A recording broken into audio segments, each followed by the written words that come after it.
আমার মা বলেন ৩ শিক্ষায় সবাই রান্না করে, কিন্তু প্রত্যেকেরই রন্ধন কৌশল আলাদা থাকে। এই ধরুন না, যখন বাজার থেকে আজকে শাপলা আনলো, শাপলাগুলো এত সতেজ ছিল যে তার ফুলগুলো দেখে ভীষণ লোভ লাগলো, আর মনে পড়ে গেল মায়ের একটি রেসিপির কথা।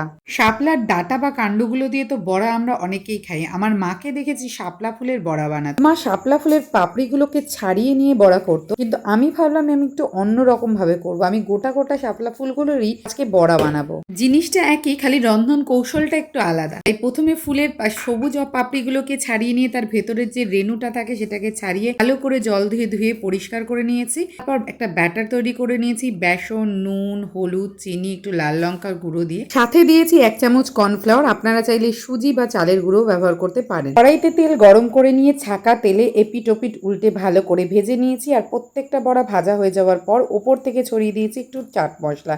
আপনারাও এভাবে বানিয়ে দেখতে পারেন মুচমুচে শাপলার বড়া।